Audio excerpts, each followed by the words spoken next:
Full दो section में chapter को डिवाइड किया गया है। एक तो पहली बात कि करंट कैरिंग कंडक्टर कितना मैग्नेटिक फील्ड बनाएगा, पहले तो वो एक है। दूसरा, मैग्नेटिक फील्ड बनाने के वक्त जो मैग्नेटिक फील्ड है उसमें जब हम करंट कैरिंग कंडक्टर को रखेंगे या चार्ज को रखेंगे तो उसमें कितना फोर्स लगेगा, सेकेंड पार्ट है चैप्टर। तो पहले हम ये डिराइव करेंगे कि कोई भी करंट कैरिंग कंडक्टर कितना मैग्नेटिक फील्ड बनाता है। तो उसके लिए जो सबसे पहला लॉ हमारे पास है that is called Biot Savart's law. है ना। पायट-सिबर्ट्स लॉ क्या कहता है कि magnetic field produced by an current carrying conductor is mu naught by 4 pi I into DL vector. DL का मतलब हो गया लेंथ वेक्टर, और लेंथ वेक्टर का डायरेक्शन वही होता है जो करंट कैरिंग कंडक्टर का डायरेक्शन होता है। ये आपका डीएल वेक्टर है इस डायरेक्शन में। तो जिस डायरेक्शन में करंट जाएगा डीएल वेक्टर भी उधर ही होगा। dl vector cross r vector, r is the distance of the point from where we have to find the magnetic field. So dl vector cross r vector by magnitude of r vector का cube. Is it fine? इसको चाहिए तो आप ऐसे भी लिख सकते हो, but if you want you can write like this also, at scalar format में mu naught by 4 pi I dl into r into sin theta by r cube का स्क्वायर हो जाएगा ये। So b will be equal to what? Mu naught by 4 pi I dl sin theta by r square. So this can be written like this. ऐसे भी लिख सकते हैं कि r क्यूब था ना, ऊपर dl vector cross r vector था, उसको एक्सपैंड कर दिया। So mu naught by 4 pi I dl r sin theta by r cube. एक r से r कैंसिल हो गया। So therefore the magnetic field will be mu naught by 4 pi I dl sin theta by r square.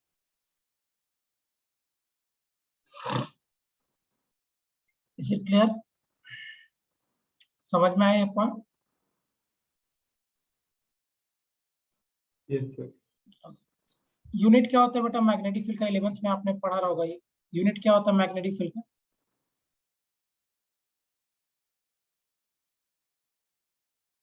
Unit of magnetic field क्या होता है? Can anyone tell me? Tesla. Tesla. Yes, super. On the name of the scientist, आज company भी है Tesla Motors. हाँ correct, very good. So Tesla is the unit of magnetic field. अच्छा, direction कैसे निकालोगे मैग्नेटिक फील्ड का? ये vector quantity of course, Right and thumb rule.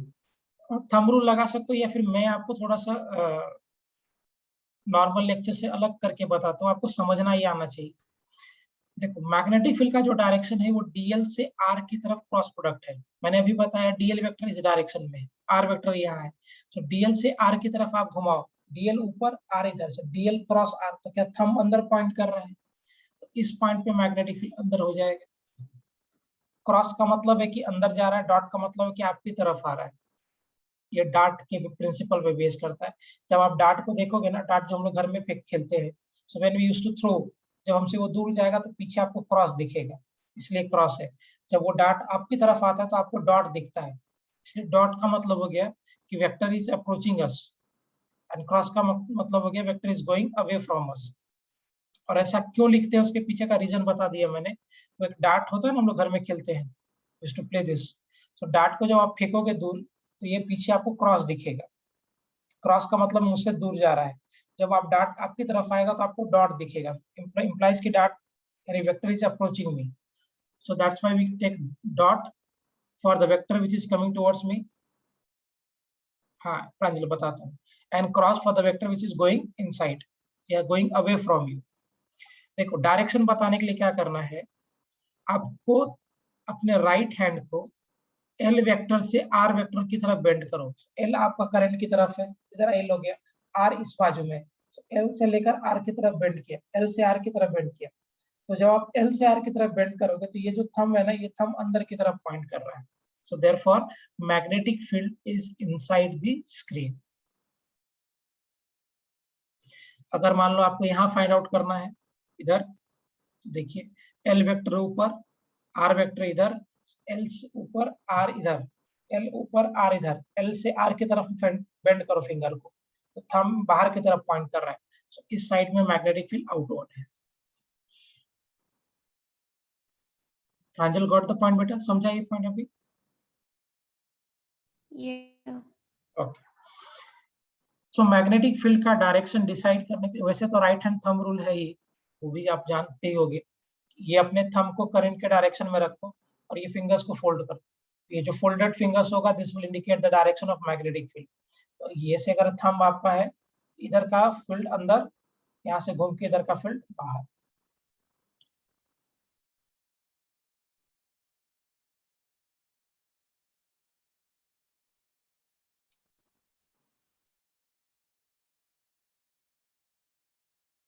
Is it clear?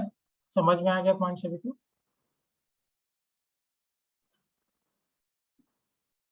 Yes sir. Okay.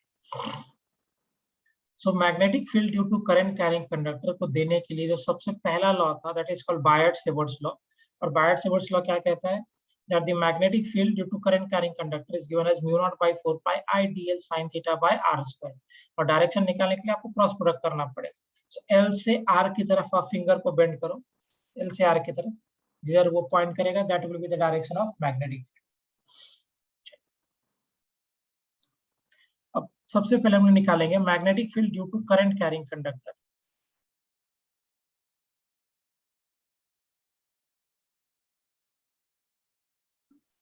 Magnetic field due to straight wire।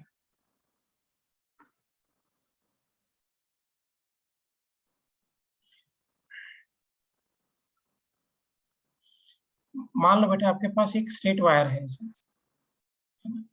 और straight wire की वजह से मुझे मैग्नेटिक फील्ड चाहिए सच दैट कि स्ट्रेट वायर में करंट पास कर रहा है आई एम्पियर और यहां से कोई एक पॉइंट है, डिस्टेंस इसका डी है, सच दैट कि ये जो पॉइंट ये एंगल फॉर्म कर रहा है, ये अल्फा एंगल है और ये एंगल बीटा है।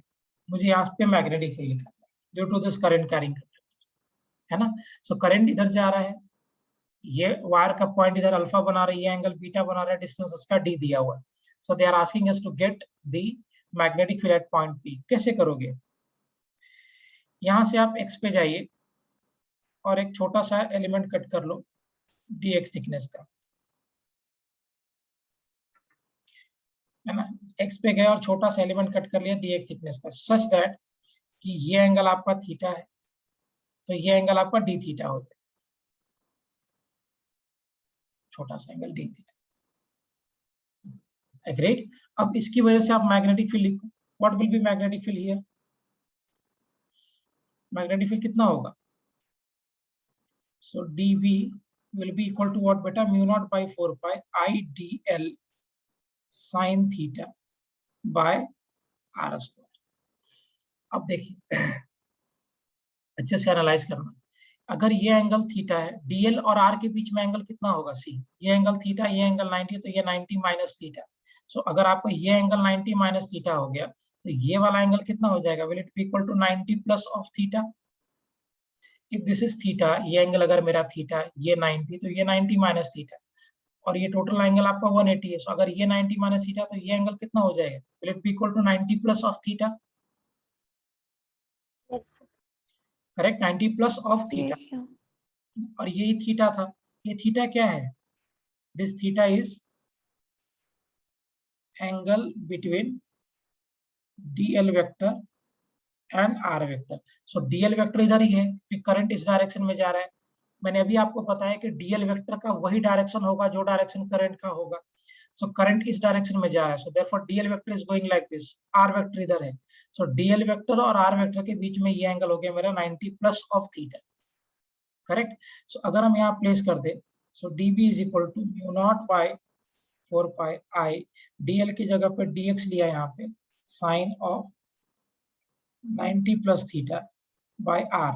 r कितना है? तो इस एलिमेंट का यहाँ से दूरी कितना हो जाएगा? Under root of d square plus x square. So under root of d square plus of x square का होल स्क्वायर।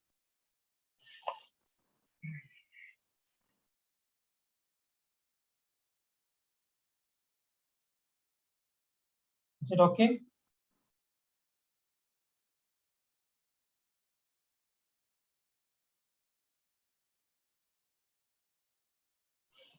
करेक्ट है क्या बेटा यहाँ तक पॉइंट? अब देखिए अगर हम आगे और एनालाइज करें तो dp कितना हो जाएगा? Will it be equal to μ0 by 4 pi I dx। What is sin 90 plus theta? cos theta। cos theta। तो sin 90 plus theta will be equal to cos theta by d square plus x। अभी अगर हम यहाँ पे थोड़ा सा सोचे, x by d को हमने tan थीटा प्लेस कर सकते हैं। tan theta will be equal to x by d perpendicular by base. So here x will be equal to what beta? D of tan theta. Differentiate कर दो दोनों side theta के respect में. dx by d theta is equal to d of sec square. tan theta को differentiate करोगे तो sec square theta आ जाएगा. So d theta को आप इधर शिफ्ट कर दीजिए. So dx will be equal to d of sec square theta into d theta. So dx को हमने प्लेस कर दिया d into sec square theta into d theta. So what will happen here? Place कर दो सारे values को. Mu naught by 4 pi I d sec square theta into cos theta into d theta by d square 1 plus of tan square theta. 1 plus of tan square theta becomes what beta? Is it sec square theta? Yes. Okay. So dv कितना हो जाएगा? Mu naught by 4 pi I into sec square theta into cos theta into d theta by d into what? Sec square theta.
Am I audible? आवाज आ रहा है सभी को? Yes. Yes. देखते हैं कब तक कंटिन्यू होता है. Switch off the video. Fine. सब डेरिवेशन चला गया. फटाफट करते हैं. डेरिवेशन में क्या था, मैंने करंट कैरिंग कंडक्टर लिया था लाइक दिस, और इस करंट कैरिंग कंडक्टर में there was a current which is of I ampere. यहां से d डिस्टेंस आगे कोई एक पॉइंट था and we need to find this magnetic field at this point B. और हमने देखा था अभी कि ये जो पॉइंट है वो यहाँ से एंगल अल्फा फॉर्म कर रहा है और यहाँ से एंगल ये फॉर्म कर रहा है beta. This was alpha and beta. So for that आपने क्या किया था बेटा, x पे जाके dx का एलिमेंट ले लिया था. एंड x पे जाके जब हम dx का एलिमेंट ले लेंगे सच दैट कि दिस एंगल वाज थीटा, और यहाँ से जो ये एंगल फॉर्म कर रहा था this angle is my d theta. So आपको बताया था कि ये थीटा है 90, तो ये एंगल कितना हो जाएगा, this will be what 90 plus of theta. So db कितना था, mu naught by 4 pi I dl of sine of 90 plus theta by r square. Correct? ये रिजल्ट आया था ना. So db will be equal to what, mu naught by 4 pi I dl into sine 90 plus theta will be cos theta by r square. Now what will be r this beta? R कितना था? Was it under root of d square plus of x square? है ना? Yes. Okay. और x by d को हमने tan theta बोला था, implies x was equal to d of tan theta. And from here dx को हमने क्या प्लेस किया था, मैं थोड़ा फास्ट लिख रहा हूँ, d of sec square theta into what d theta. Already हम ये सब कर चुके थे.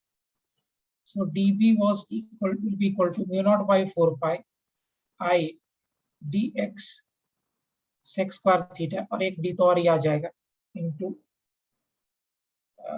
cos theta d theta.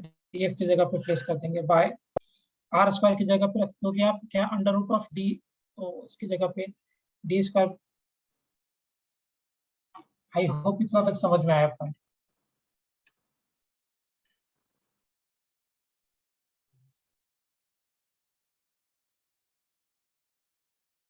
समझा पॉइंट, यस और no? Yes, sir. Okay. Now let's see the calculation. So sec square theta से कैंसिल हो जाएगा, एक d से d चला गया.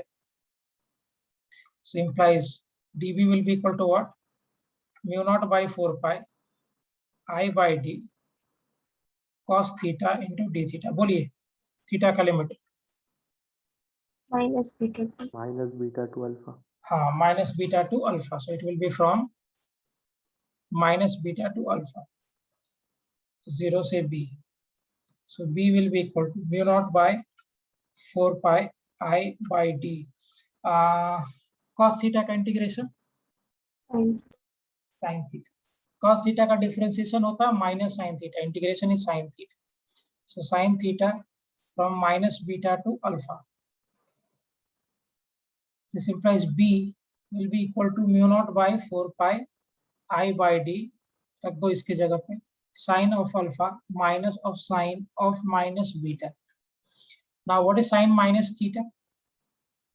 Minus sin theta. Minus sin theta. Superb.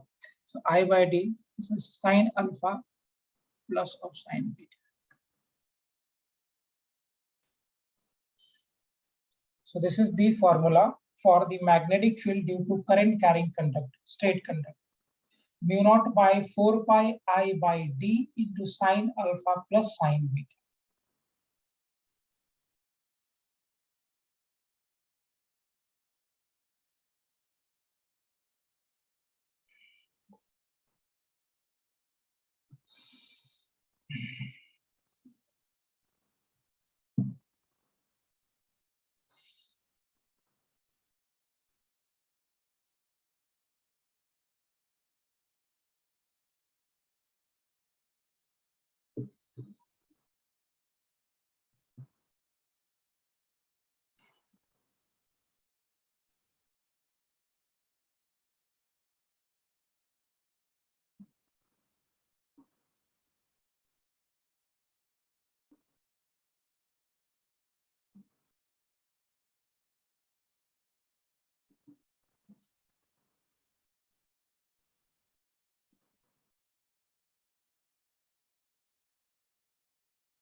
Done, आगे बढ़े।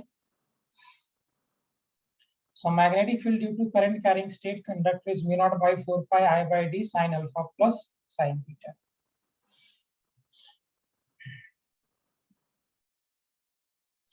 क्लियर है सबको? आगे बढ़ो। टनिका, स्मृति, क्लियर बेटा? Yes, sir. ओके, चलिए अब जरा सोच के देखो। सो मुझे रिजल्ट पता चल गया। अगर ये वायर या ये कंडक्टर जो हम देख रहे थे, अगर ये कंडक्टर इन्फिनिटली लॉन्ग होता, इन्फिनिटली लॉन्ग होता ये कंडक्टर, और मुझे इस डी डिस्टेंस पे सेम वे में मैग्नेटिक फील्ड फाइंड आउट करना था, करंट इस डायरेक्शन में जा रहा था, आई एम्पियर का, and this conductor is infinitely long, तो बताइए कितना मैग्नेटिक फील्ड होगा? अच्छा मुझे एक बात बताओ, अगर ये कंडक्टर इन्फिनिटली लॉन्ग है तो क्या उस केस में alpha will be equal to beta and that will be equal to 90 degree? Yes. क्योंकि अगर ये ऊपर जाएगा तो ये एंगल बढ़ते बढ़ते 90 हो जाएगा, 90 हो जाएगा। So magnetic field will be equal to what? Mu naught by 4 pi I by twice बराबर I by d of sine 90 degree plus sine of 90 degree. Alpha भी 90 है, बीटा भी 90 है। So B will be equal to what? Mu naught by 4 pi I by D sine 91 and 1, this is 2, cancel हो जाएगा। So magnetic field कितना हो जाएगा? Is it mu naught I by 2 pi D, है ना? So this is the magnetic field due to infinitely long straight wire.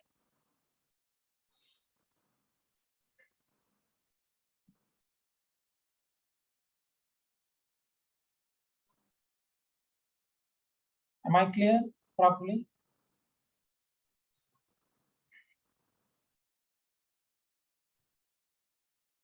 ठीक है। अब अगर वायर, हाँ ठीक, अगर वायर ये स्ट्रेट ना रहे, सॉरी स्ट्रेट वायर है, और इस केस में मैं कोई पॉइंट यहाँ लेता हूँ इसके सामने इधर, और ये डिस्टेंस डी, बताइए कितना मैग्नेटिक फील्ड होगा? तो क्या एक एंगल 0 और दूसरा एंगल 90 होगा? अगर आप इसके जस्ट सामने ले रहे हो यहाँ पे, इन्फिनिटली लॉन्ग है, या फिर आप ऐसे ले लो, टू बी मोर प्रिसाइज, मान लो हम एक पॉइंट यहाँ ले रहे हैं और इसका जो दूसरा एंगल फॉर्म कर रहा है वो यहाँ से, लेट्स से कि ये एंगल मेरा बीटा है। इस केस में अल्फा कितना हो जाएगा? Will that be equal to 0? अगर अल्फा 0 हो गया तो मैग्नेटिक फील्ड कितना हो जाएगा? Will it be equal to mu naught by 4 pi I by D into sine of 0 plus sine of beta, sine 0 is 0, so basically magnetic field कितना हो जाएगा? Will it be equal to mu naught by 4 pi I of sine beta by D. अगर ये infinitely long होता तो beta आपका 90 हो जाता, सो साइन 90 भी।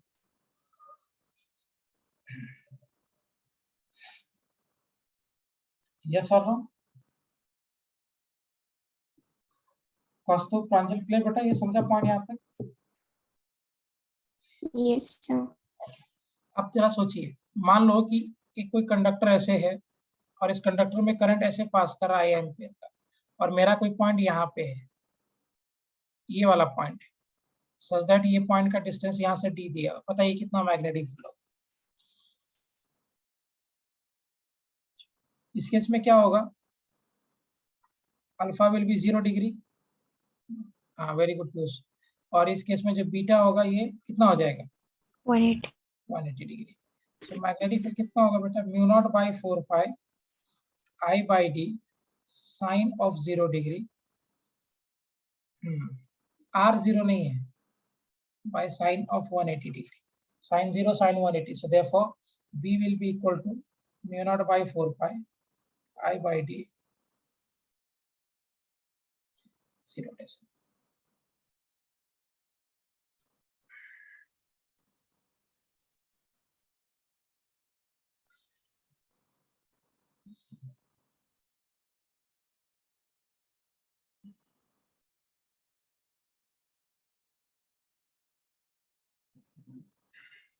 Am I clear?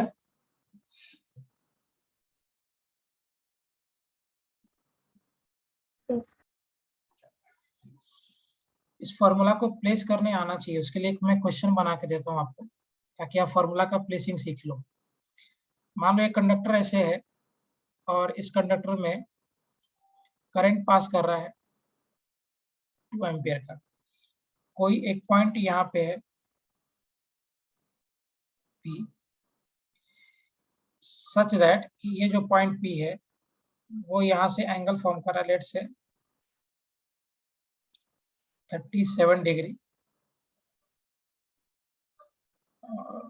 दूसरा एंगल जो फॉर्म कर रहा है ये टोटल ये आपका 53 डिग्री है ना, और ये डिस्टेंस आपका 5 मीटर है फ्रॉम ईयर टू ईयर। आपसे पूछा गया find magnetic field at point P, find magnetic field at point P। करिए, क्वेश्चन समझ में आया? अभी पॉइंट यहाँ नहीं है, पॉइंट इधर है P, और ये पॉइंट का दूरी यहाँ से 5 मीटर का है, ये एंगल 37 है, ये एंगल 53 डिग्री है। तो आपसे पूछा गया कि आप बताइए इस करंट कैरिंग कंडक्टर की वजह से यहाँ पे मैग्नेटिक फील्ड कितना हो।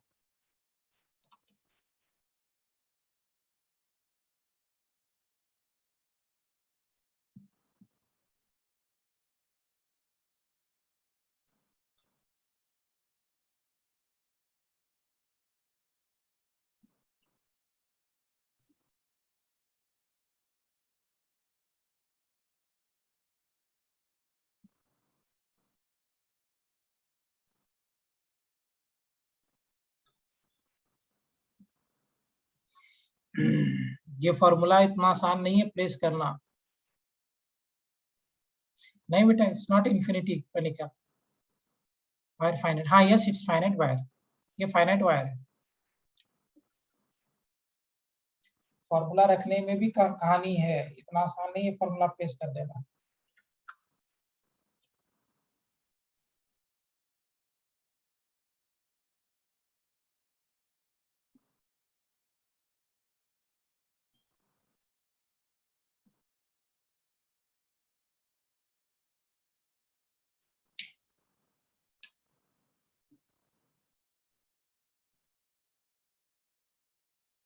ओके चलो देखो मैं भी करता हूँ, कॉस्टो is getting this.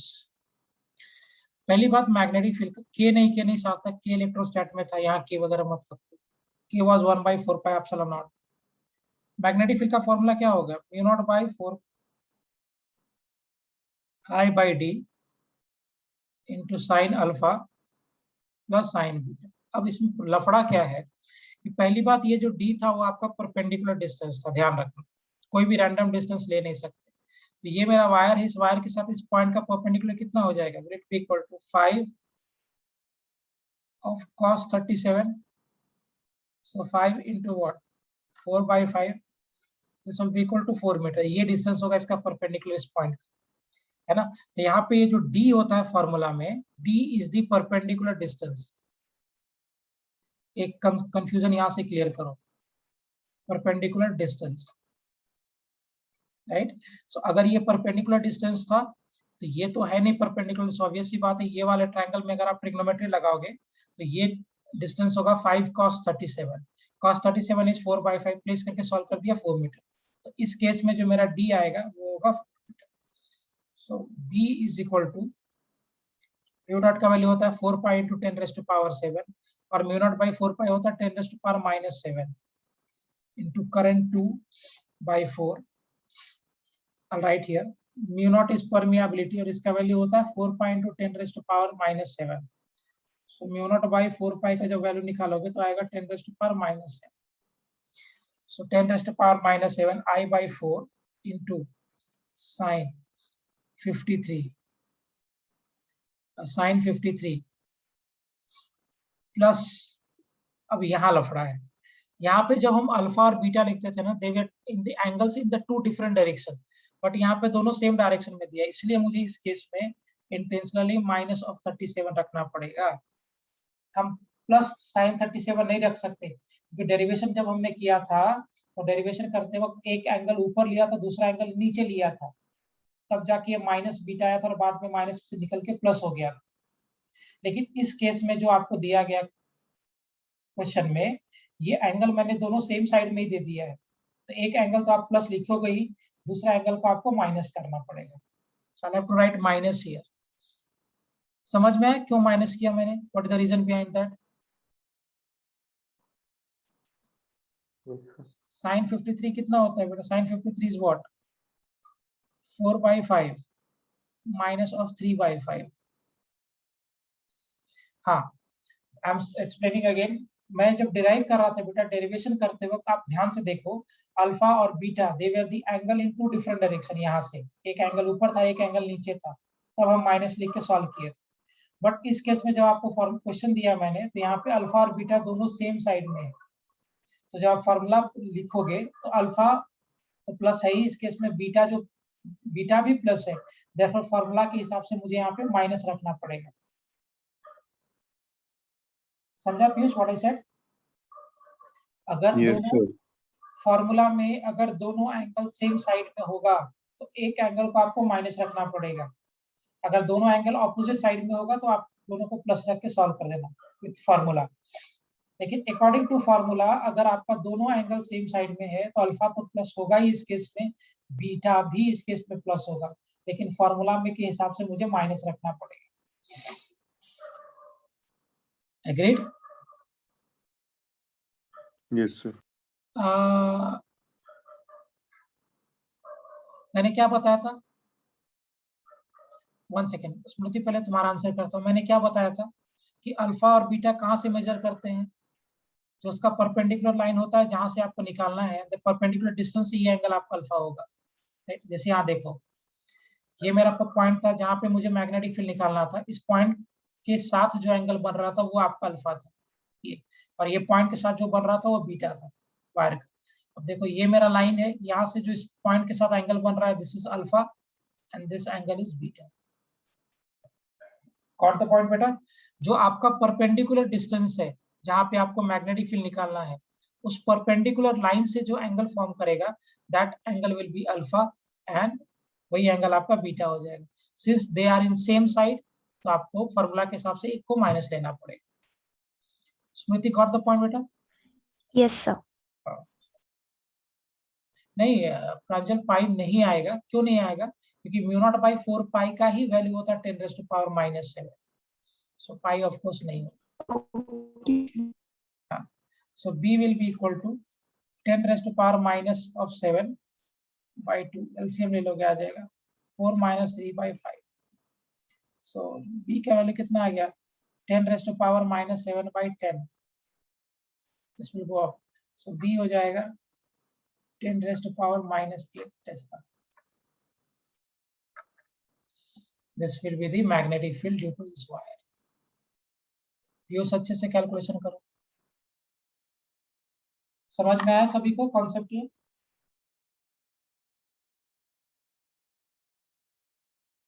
Yes, sir. Okay. इसमें कहानी क्या है कि भाई जो आप फॉर्मूला है μ0/4 पाई I/d, उसमें d आपका वायर से परपेंडिकुलर डिस्टेंस है, तो ध्यान देना न्यूमेरिकल लेते वक्त, सॉल्व करते वक्त. दूसरी बात, एंगल आप जो अल्फा और बीटा एंगल मेजर करते हो, they are the angles from that perpendicular line in two different directions. एक ऊपर था और एक नीचे था, तो फॉर्मूला में आप वैसे प्लस में रख दोगे. लेकिन अगर दोनों सेम डायरेक्शन में होगा तो एक एंगल को आपको माइनस रखना ही पड़ेगा.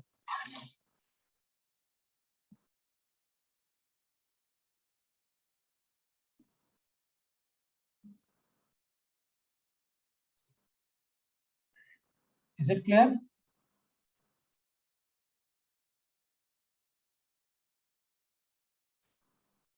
सबको समझ में? एक क्वेश्चन ही काफी है कॉन्सेप्ट समझने के लिए, बट इस क्वेश्चन के बाजू में जरूर से लिख लेना क्या क्या मैंने बताया है. चलो नेक्स्ट. धीरे धीरे टफ करता चलूंगा, अभी थोड़ा इजी इजी करते हैं. मान लो इसमें दोनों यस बेटा backsliding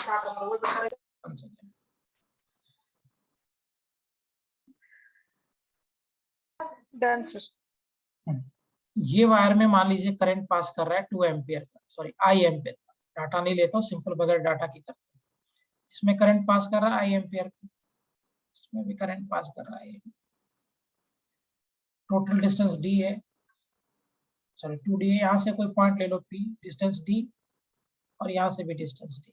find out the magnetic field at point p. Find net magnetic field at point P. So point P पे आपको नेट मैग्नेटिक फील्ड पूछा गया है. सर इनफाइनाइटली लॉन्ग है. हाँ, दोनों इनफाइनाइटली.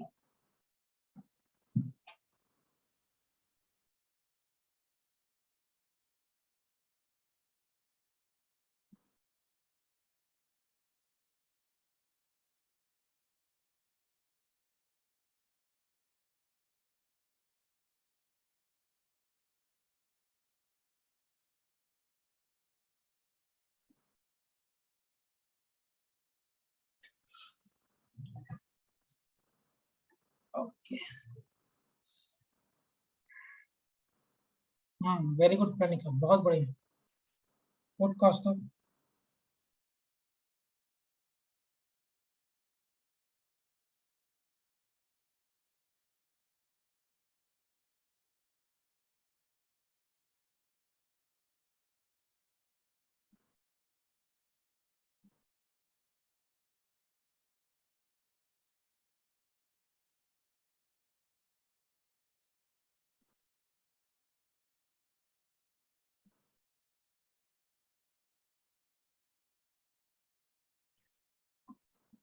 चलो 0 0, हाँ बराबर.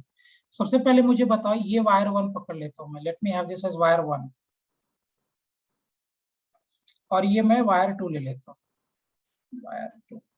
चलिए, वायर 1 की वजह से मुझे बताइए, due to this wire 1,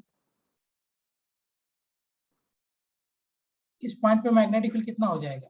B1. Is it mu naught by 2 pi I by d? या इस वायर 1 की वजह से P पॉइंट पे मैग्नेटिक फील्ड यही होगा, इन्फिनिटली लॉन्ग है, और इन्फिनिटली लॉन्ग के लिए फॉर्मूला आपको डिस्कस किया है मैंने, mu naught by 2 pi I by d होता है. अच्छा, इस वायर की वजह से जो मैग्नेटिक फील्ड होगा इस पॉइंट पे, वो अंदर की तरफ होगा या बाहर की तरफ होगा? अंदर की तरफ. अंदर की तरफ होगा, बराबर. ऐसे अगर वायर देख रहे हो तो मैग्नेटिक फील्ड अंदर जा रहा है, so magnetic field is inside, so इसको क्रॉस से डिनोट करता हूं. Good Pranjal and Smriti, both of you. ये वायर 1 की वजह से हो गया. Now will go exactly same manner में वायर 2 की वजह से. मैग्नेटिक फील्ड B2 कितना हो जाएगा? अगेन म्यू नॉट बाई 2 पाई, इस केस में भी तो ही होगा ना, mu naught by 2 pi I by d. Direction बताइए वायर 2 की वजह से P पॉइंट पे. अगर आप देखोगे तो करंट ऐसे जा रहा था, ये आपका राइट हैंड का थंब है, तो इधर से अंदर गया, उधर से घूम के बाहर आ गया. तो क्या इस वाले वायर की वजह से यहाँ पे जो मैग्नेटिक फील्ड होगा वो आउटवर्ड होगा? Yes, sir. तो ये डायरेक्शन देखना, समझना बहुत जरूरी है. या ऐसे भी देख सकते हो, डीएल वेक्टर ऊपर, आर वेक्टर इधर, सो डीएल क्रॉस आर ऐसे घुमाओगे, सो डीएल क्रॉस आर अगर आप ऐसे घुमाओगे एंटी क्लॉकवाइज में, स्क्रू खुल के बाहर आएगा, वेक्टर आपका बाहर होगा. सो अगर आप अंदर वाले डायरेक्शन को प्लस ले लेते हो, सो बाहर वाला डायरेक्शन आपका माइनस हो जाएगा. So net magnetic field B net will be equal to B1 minus B2. So B net कितना हो जाएगा? Mu naught by 2 pi I by d minus of mu naught by 2 pi I by d. So this and this term will get cancelled. So therefore, the net magnetic field will be equal to 0.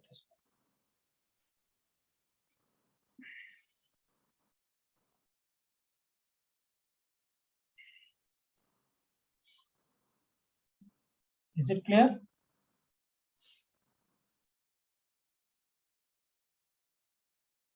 Yes, sir. Next, simple question था ये, बहुत आसान पूछा था.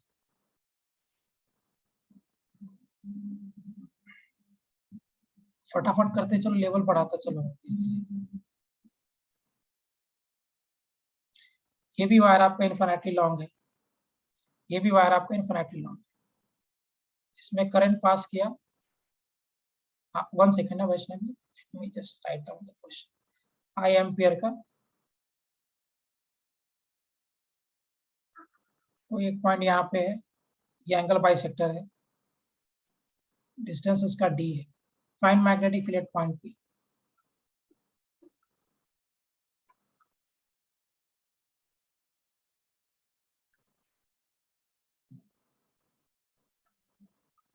this angle is 45 degree. करिए।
चलो करें। Custom नहीं हुआ, ये आपका वायर 1 ले लो, यहाँ this has wire 2, wire 1 and wire 2 तो निकाल आ गया। ठीक है, पाई में लिखो वायर 1 को अगर हम देखें, इसकी वजह से पहली बात मैग्नेटिक फील्ड बाहर हो जाए। कैसे करोगे, यहाँ से तो पहले परपेंडिकुलर लेंगे, ये एंगल 45 डिग्री, ये भी 45 या 90 है, तो ये एंगल आपका 45 डिग्री हो जाएगा। तो ये डिस्टेंस कितना हो जाएगा, it be equal to d of cos 45 degree होगा ना, d cos 45 डिग्री। सो इसका मतलब ये हो गया d बाय √2। सो अगर आप मैग्नेटिक फील्ड लिखोगे B1, this will be equal to mu naught by 4 pi I d by √2 into sine of 90 degree plus sine of 45, क्योंकि एक एंगल तो 90 हो गया इन्फिनिटी पे, दूसरा एंगल आपका 45 है। सो B1 will be equal to what, mu naught by 4 pi √2 I by d into sin 90 is what, 1, और ये हो गया 1 by √2। सो मैग्नेटिक फील्ड कितना हो जाएगा B1, will it be equal to mu naught by 4 pi √2 I by d into √2 plus 1 by √2, ये √2 cancel हो गया। So B1 will be equal to what, mu naught by 4 pi I by d √2 plus 1। अच्छा, ये magnetic field का direction किधर है, इसकी वजह से आउटवर्ड ना, करंट ऐसे आ रहा तो मैग्नेटिक फील्ड बाहर की तरफ आएगा। यहाँ से ऐसे भी देख लो, dl क्रॉस r करोगे तो बाहर आ जाएगा, बाहर जाएगा। So let me denote this by dot coming out of plane. Yes, super. Same way में वायर 2 की वजह से देखिए, अगेन ये डिस्टेंस d है, ये एंगल आपका 45 डिग्री, ये एंगल आपका डिस्टेंस आपका d ऑफ sin 45 cos 45, कुछ भी लिख दो, क्या फर्क पड़ता है, √2 1 by √2 ही होने वाला। सो मैग्नेटिक फील्ड B2 कितना हो जाएगा, वायर 2 की वजह से हो जाएगा mu naught by 4 pi I by d by √2 into sin of 90 degree sin of 45 degree. so B2 कितना हो जाएगा, will it be equal to again √2 I by d। so from here B2 कितना हो जाएगा, will it be equal to mu naught by 4 pi I by d √2 plus 1। बोलिए direction, बोलिए इसका। Second wire की वजह से जो मैग्नेटिक फील्ड होगा, ये अंदर होगा कि बाहर होगा, तो करंट इधर जा रहा है, बाहर ही होगा, राइट। सो ये भी बाहर ही होगा, सुपर। सो दोनों का डायरेक्शन सेम हो गया। सो नेट मैग्नेटिक फील्ड के लिए आप क्या करोगे, सिंपल ऐड करो। सो बी नेट कितना हो जाएगा, B1 प्लस और B2 इंप्लाइज की जो आपका बी नेट होगा, यानी नेट मैग्नेटिक फील्ड होगा, this is 2 mu naught by 4 pi I by d This will be the final answer. Is it clear, everyone?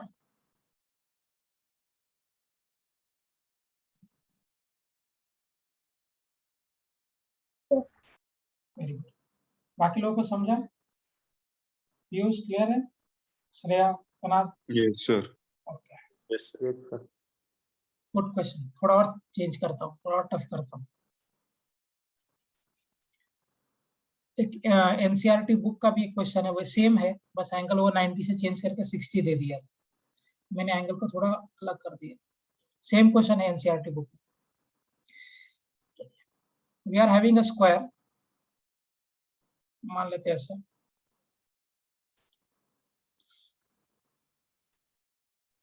और स्क्वायर का साइड ए दिया है,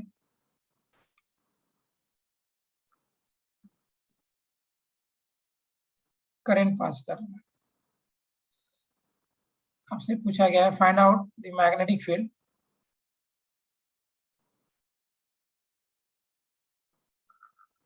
at this point,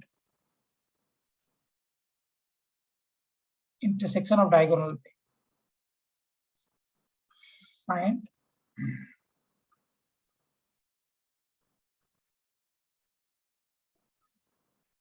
field at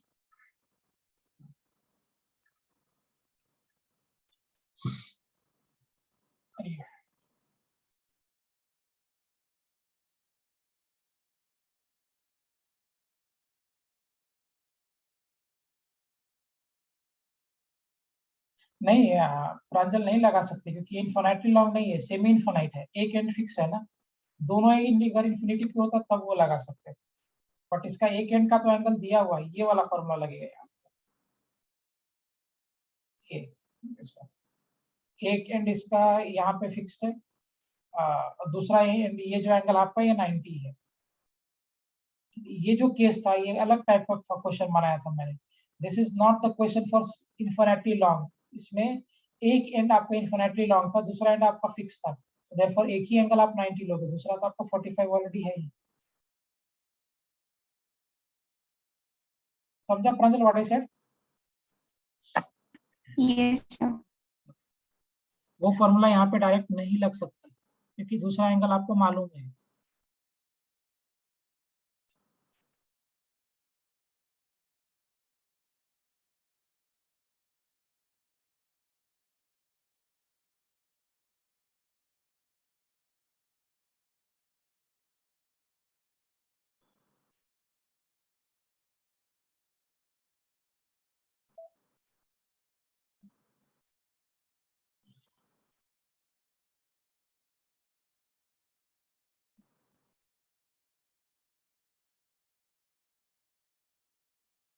okay,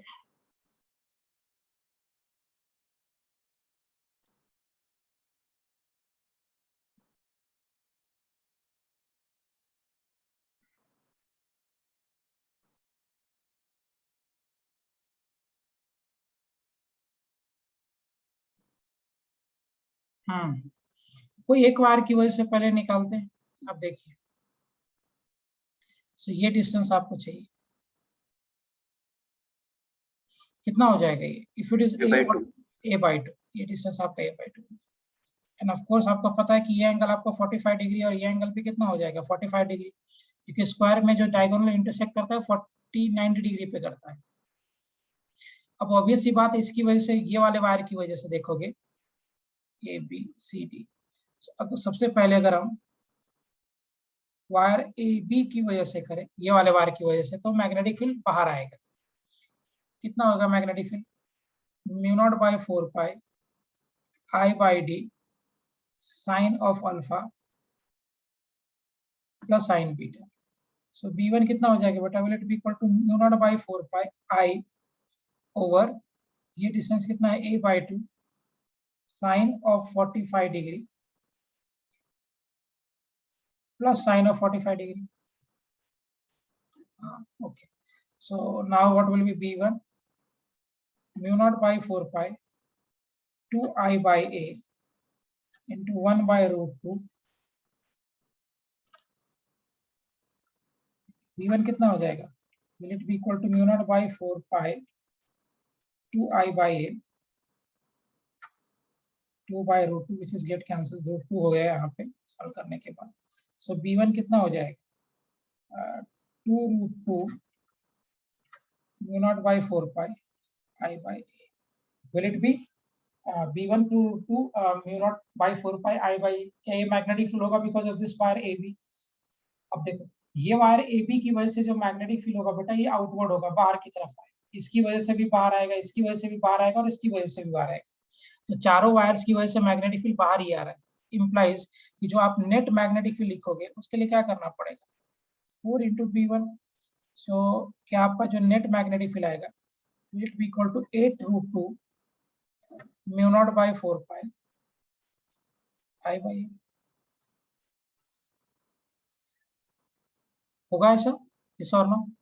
हाँ correct. इसकी वजह से भी मैग्नेटिक फील्ड बाहर, इसकी वजह से मैग्नेटिक फील्ड बाहर, इसकी वजह से भी बाहर और इसकी वजह से भी बाहर। तो सिंपली एक की वजह से निकाल लो और मल्टीप्लाइड बाय 4।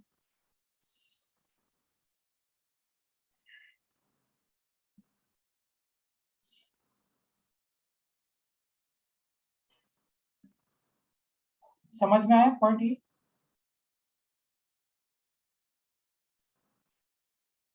Yes. गुड। ऐसे बहुत सारे क्वेश्चंस और बनाए सब जरा बहुत सारे बनाएंगे। मुझे बताओ ये magnetic field due to straight current carrying conductor समझ में आया, उसका एप्लीकेशन क्लियर है, कैसे फॉर्मूला प्लेस करेंगे वो क्लियर है? Yes, sir. एक और डिराइव कर लेते हैं उसके बाद एक साथ ही और क्वेश्चंस करेंगे। हेडिंग दे दो। Good. Magnetic field due to current carrying circular wire.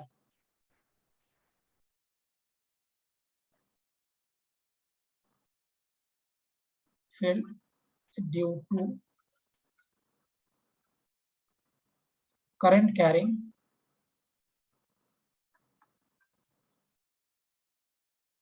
circular wire।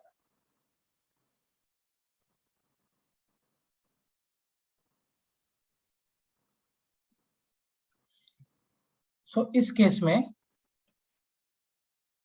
मान लीजिए ऐसे आपका सर्कुलर वायर है और इस सर्कुलर वायर का रेडियस मान लो r दिया हुआ है। So they have given the radius as r। Centre ये हो गया, इसका रेडियस ये मालूम है आपको r दिया हुआ, और इसके एक्सिस से x डिस्टेंस आगे कोई एक मेरा पॉइंट P है और इसमें करंट ऐसे पास कर रहा है। आपको इस P पॉइंट पे मैग्नेटिक फील्ड निकालना है, कैसे करिएगा? एक काम करो, यहाँ पे डीएल वेक्टर ऐसे ले लो टॉप पॉइंट पे। अगर हम डीएल वेक्टर ऐसे ले रहे हैं तो मुझे बताओ बेटा इस डीएल वेक्टर की वजह से what will be the magnetic field at point P। DL vector की वजह से मैग्नेटिक फील्ड पॉइंट P पे किस डायरेक्शन में होगा? इमेजिन करना ये बात। आप ऐसे समझो, ये मेरा करंट कैरिंग वायर है, यहाँ से ऐसे करंट जा रहा था, ये ऐसे करंट जा रहा है, तो इस वाले पॉइंट पे डीएल वेक्टर का ये डायरेक्शन होगा और इधर आपका डिस्टेंस है। So DL vector cross R, तो क्या मैग्नेटिक फील्ड ऊपर की तरफ होगा? Will this be the direction of magnetic field DB? सोच के अच्छे से बोलिए, क्या ये डायरेक्शन होगा डीबी का?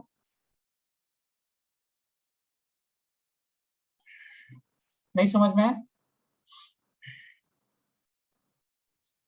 अच्छा हाँ ओके, चलो मैं एक्सप्लेन करता हूँ। जस्ट आप ऐसे समझो एक चीज कॉन्सेप्ट इसमें, ये अगर आपका करंट कैरिंग एलिमेंट है लाइक दिस, ये अगर मेरा एलिमेंट ऐसे, तो यहाँ से करंट ऐसे जा रहा है, इस वाले पार्ट से करंट ऐसे, मूव द बैकग्राउंड।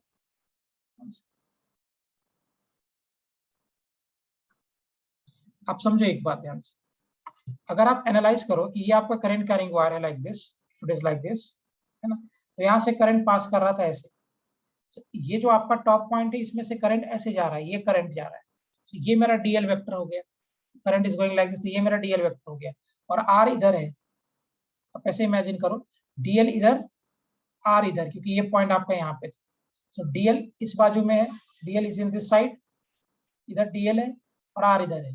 देखो डीएल से आप आर की तरफ बेंड करो फिंगर को, कि डीएल से आर की तरफ बेंड करोगे तो क्या मैग्नेटिक फील्ड नीचे इस तरफ जाएगा, आर के परपेंडिकुलर इधर की तरफ जाएगा। अगर वही करंट ऐसे आया होता तो डीएल क्रॉस आर करते तो क्या मैग्नेटिक फील्ड ऊपर की तरफ जाता? यस और नो? सो डीएल वेक्टर और R vector, so DL vector मेरा ऐसा था, इधर डीएल वेक्टर था, आर वेक्टर ऐसा, सो डीएल क्रॉस आर करो तो क्या थंब इस डायरेक्शन में पॉइंट कर रहे हैं, and that direction will be the direction of your magnetic field. Good, समझ में आया सबको ये पॉइंट? सार्थक, कौस्तुभ, क्लियर बेटा point how I have decided the direction here? Yes, sir. I will repeat again, ये कंफ्यूज होता है मुझे मालूम है। डीएल वेक्टर आप ऐसे पकड़ के चलो, ये आपका डीएल वेक्टर है, करंट ऐसे जा रहा था, ये डीएल हो गया, ये इधर आपका आर हो गया, इसे इधर की तरफ ये आपका आर वेक्टर हो गया। सो डीएल वेक्टर से आर वेक्टर की तरफ थंब को घुमाओ, डीएल से आर फिंगर्स को, तो थंब आपका इस डायरेक्शन में पॉइंट करेगा, और थंब जिस डायरेक्शन में पॉइंट करेगा that will be the direction of your magnetic field. Is it fine? So DL vector is going in this way, R vector आपका ऐसा, सो डीएल वेक्टर से आर वेक्टर की तरफ अगर आप थंब को फोल्ड करोगे तो आपका मैग्नेटिक फील्ड वेक्टर इस डायरेक्शन में जाएगा। Agreed everyone? Yes, sir. Okay, super, ये हमको इंपॉर्टेंट कॉन्सेप्ट है। मान लो that we are having this angle as यहाँ से परपेंडिकुलर लाइन बना देते हैं, थीटा ना लेके अल्फा ले लेते हैं, कंफ्यूज हो गया। अल्फा, सो ये अल्फा हो गया तो ये 90 माइनस अल्फा हो जाएगा, और ये डीबी इसके ऊपर परपेंडिकुलर है, सो अगर ये 90 माइनस अल्फा हो गया तो ये एंगल कितना हो जाएगा? Alpha. So now what will B this, dB into cos alpha, और इधर क्या हो जाएगा? DB into sine alpha. ये अल्फा, ये 90 माइनस अल्फा, और अगर ये अल्फा है, ये 90 माइनस अल्फा है, तो ये एंगल अल्फा होगा क्योंकि ये मैग्नेटिक फील्ड इस पे परपेंडिकुलर है आर वेक्टर पे, तो ये अल्फा होगा। So dB cos alpha, dB of sine alpha.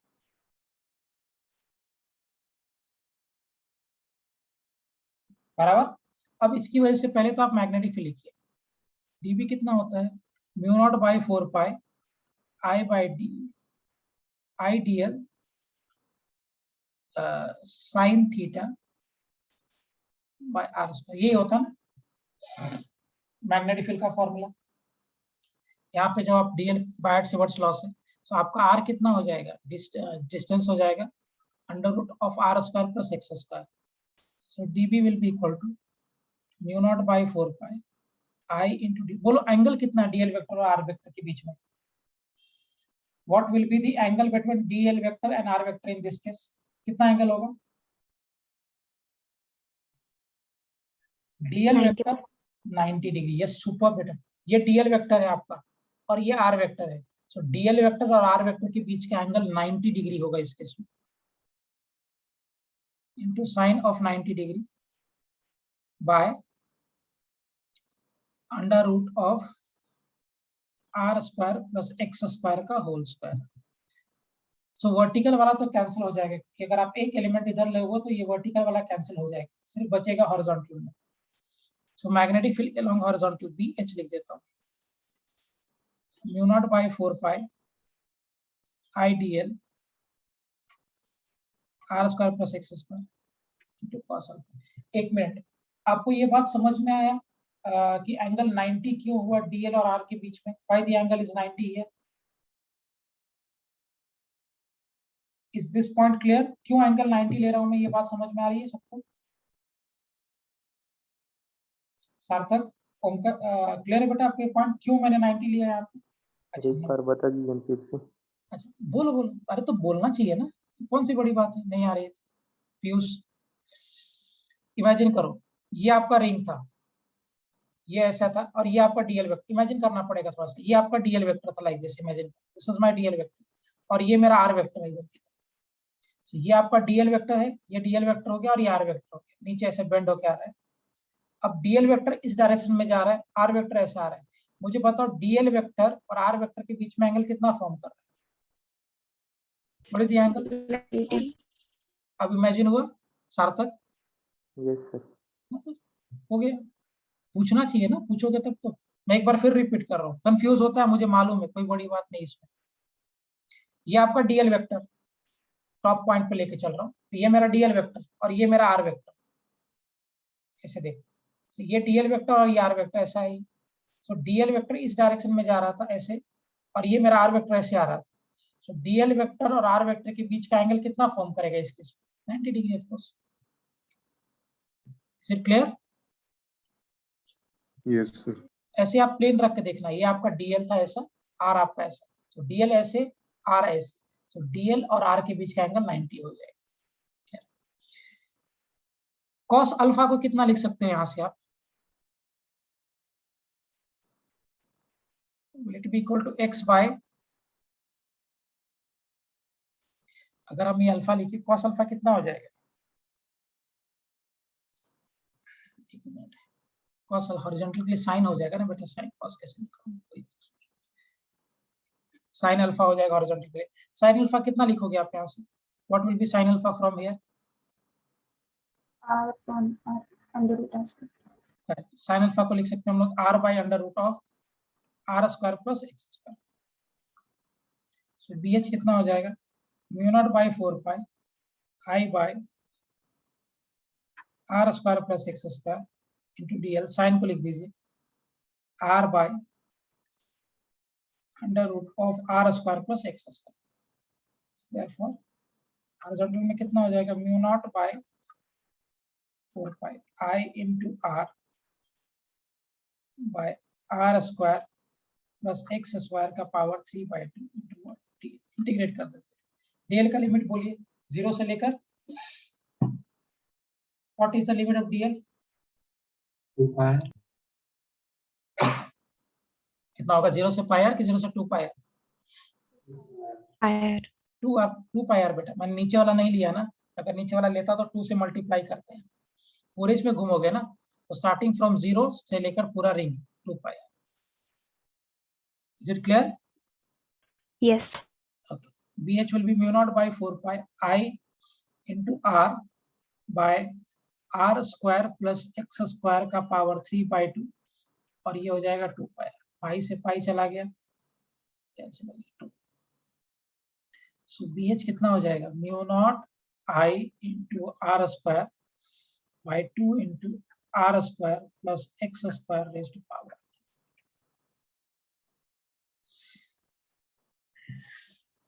ये आपका हो गया magnetic field due to ring या circular current carrying conductor. So BH will be equal to mu naught I into R square by 2 into R square plus X square raised to power 3/2। कुछ similar लग रहा है ring के case में, जब हम लोग इलेक्ट्रिक फील्ड निकालते हैं और रिंग।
डन।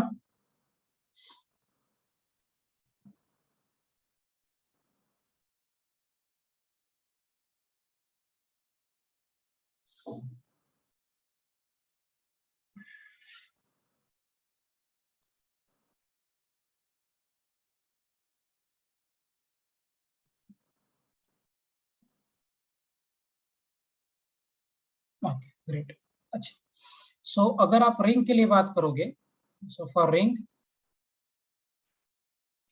की वजह से जब करंट पास कर रहा था आई एम्पियर का, so इसकी वजह से x डिस्टेंस पे जो आपका मैग्नेटिक फील्ड का फॉर्मूला आया at point P, so magnetic field at point P कितना आ गया बेटा, mu naught into I into R square by 2 into R square plus x square raise to power 3/2, ये है ना।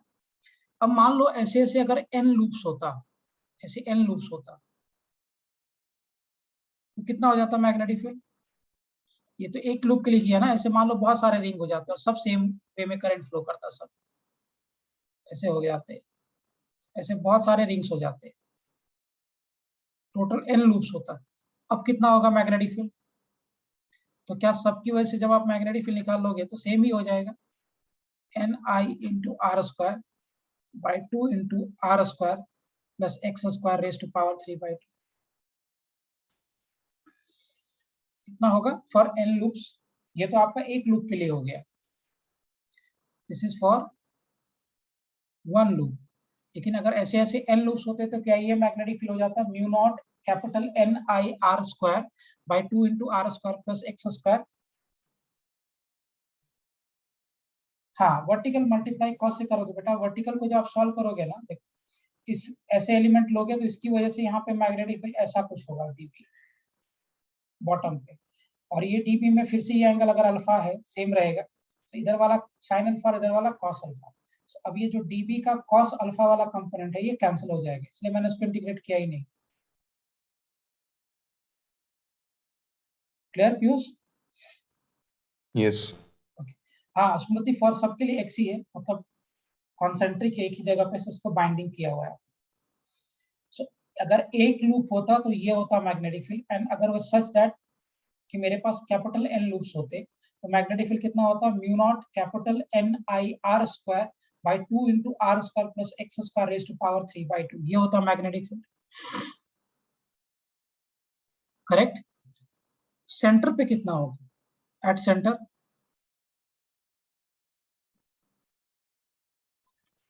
एट सेंटर पे what will be magnetic field? 0। Centre के लिए मुझे x का वैल्यू क्या करना पड़ेगा, 0 ना। सेंटर के Yes. बाद ये पॉइंट सेंटर पे आ गया, मतलब x विल बी 0। x अगर आप 0 कर दोगे सो मैग्नेटिक फील्ड कितना हो जाएगा, is it mu naught N I R square by 2 into R square plus 0 का square raise to power 3/2, so ये r क्यूब हो जाएगा बेसिकली।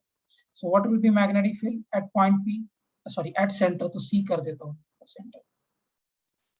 सेंटर के लिए हम लोग C कर देते हैं। सेंटर पे मैग्नेटिक फील्ड कितना हो जाएगा, is it mu naught N I R square by 2 into what R cube, cancel हो गया, एक आर बच जाएगा। So magnetic field at the centre will be mu naught N I by 2 R. 0 नहीं होता, इलेक्ट्रिक फील्ड नहीं है कि 0 हो जाएगा।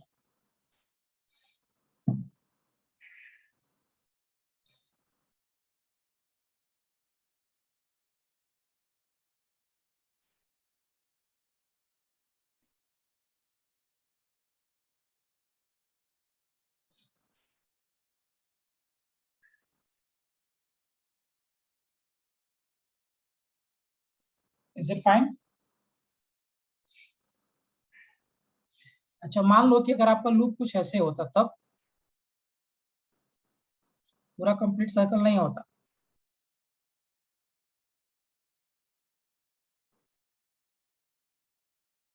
अगर लूप ऐसे होता और इसमें करंट पास करता आई एम्पियर का, ये एंगल अगर आपका थीटा है, अब रेडियस r, कितना होगा magnetic field? Now we are not having the complete circle, अब मेरे पास एक सर्कल का छोटा सा पार्ट है, और ये सर्कल के छोटे से पार्ट की वजह से सेंटर पे मैग्नेटिक फील्ड कितना होगा? नहीं, हाँ 490 रहेगा तो 4 से। देखो ऐसे करते हैं, टोटल एंगल जो होता है वो 360 हो गया सर्कल के सेंटर पे। सो 2 पाई रेडियन एंगल के लिए मेरा मैग्नेटिक फील्ड होगा mu naught N I by 2 R. सो 2 पाई रेडियन के लिए मैग्नेटिक फील्ड होगा mu naught N I by 2r, ये पूरा कंप्लीट सर्कल के लिए। सो 1 रेडियन के लिए मैग्नेटिक फील्ड कितना हो जाएगा, 1 by 2 pi into mu naught N I by 2r। सो पूरे 2 पाई रेडियन के लिए सेंटर पे मैग्नेटिक फील्ड होता है mu naught N I by 2r। So 1 radian के लिए मैग्नेटिक फील्ड हो जाएगा mu naught N I by 2r into 1 by 2 pi. So theta angle जब फॉर्म कर रहा है तो इसके लिए मैग्नेटिक फील्ड कितना हो जाएगा, वेट भी theta by 2 pi into mu naught N I by 2 होगा। so, इस केस में जो आपका सेंटर पे मैग्नेटिक फील्ड होगा this will be equal to theta by 2 pi mu naught N I by 2।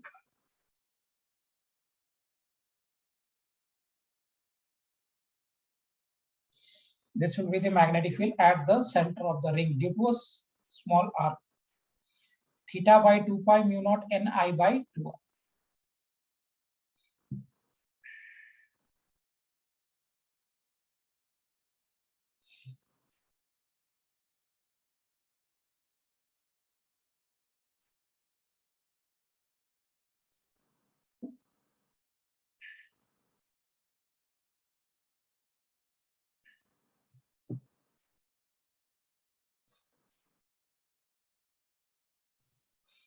Is it clear? Yeah, current is uniformly distributed. Of course, current is uniformly. Current uniform है तभी ऐसे कर पा रहे हैं, तो फिर एक और पैरामीटर आ जाता है।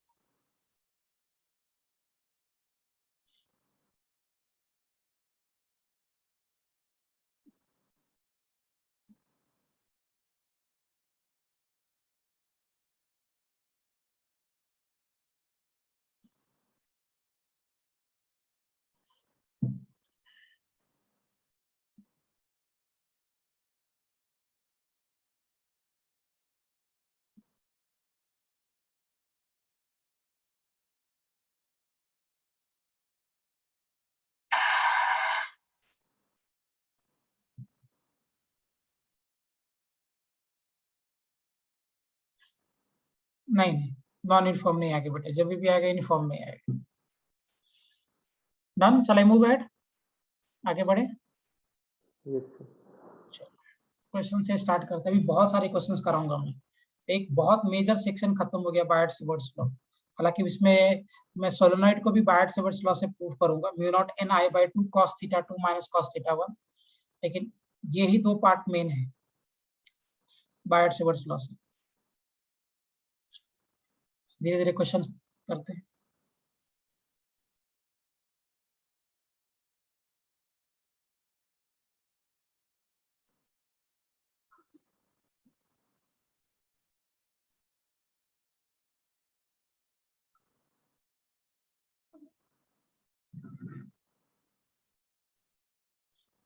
हाँ 1 सेकंड ना बेटा, इसको थोड़ा बना लो क्वेश्चन को, फिर दिखाता हूँ प्रीवियस स्लाइड।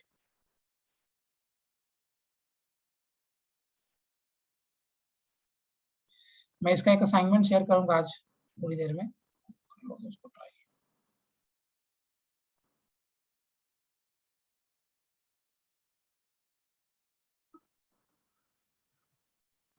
मान लो ऐसे आपका सर्कल, सेमी सर्कल है, ये एंगल फॉर्म कर रहा है लेट्स से पाई बाय 3, ये अंदर का पार्ट का रेडियस दिया है r1 और बाहर के पार्ट का रेडियस दिया है r2। करंट ऐसे जा रहा है I एम्पियर, एंगल C आपका सेंटर है। आपसे पूछा गया फाइंड मैग्नेटिक फील्ड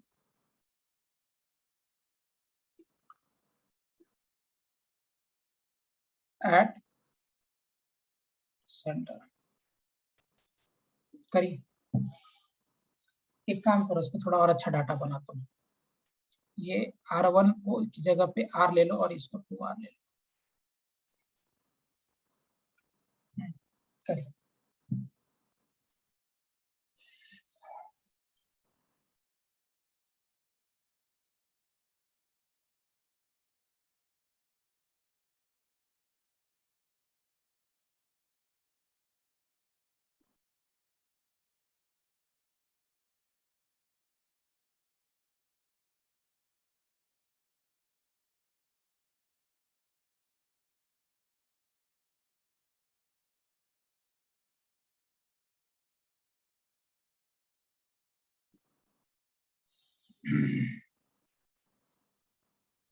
ओके,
चलो करूँ मैं।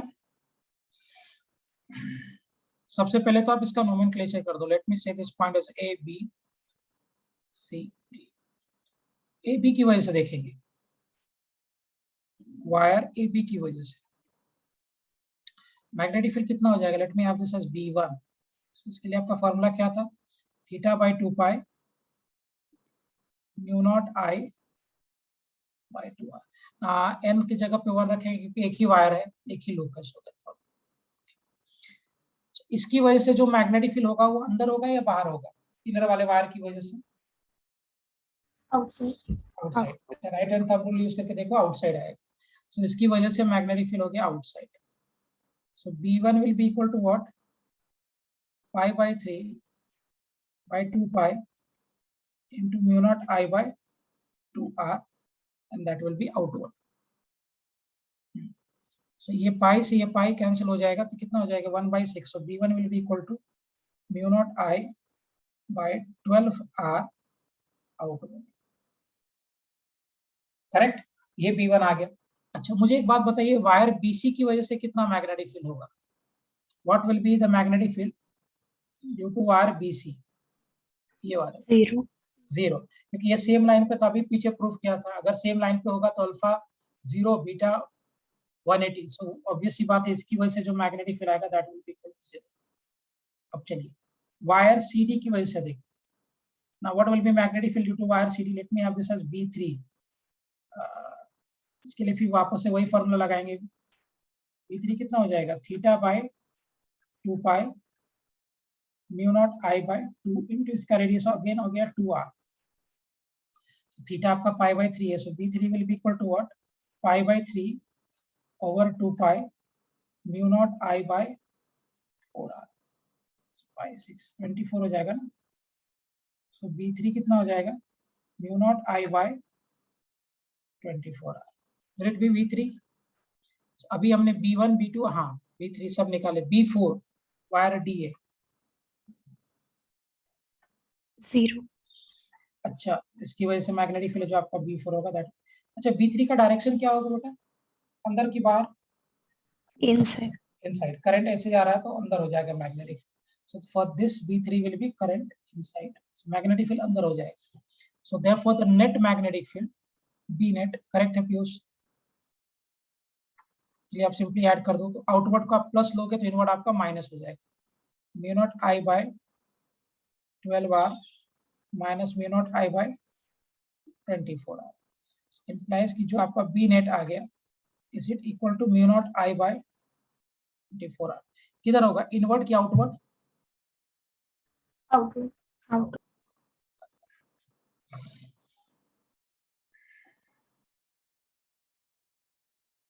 समझ में आया सभी को कैलकुलेशन। Yes, sir. पीयूष प्लनिका प्रांजल क्लियर है बेटा सबको ये point. Yes, sir. Yes, sir. ठीक, will wind up for today. मैं एक असाइनमेंट अभी अपलोड करूंगा, अभी नहीं, मेरा एक दूसरा लेक्चर है आफ्टरनून में, एक असाइनमेंट अपलोड करूंगा, आप लोग सॉल्व कर लेना। इसी पे उसमें बहुत सारे क्वेश्चंस रहेंगे, अलग अलग टॉपिक पे रहेगा, सिर्फ आप बायट-सेवर्स लॉ पे जितने क्वेश्चंस रहेंगे वही आप सॉल्व करोगे। Is it fine? Yes. Will wind up for today बेटा। Thank you so much. Bye. Bye.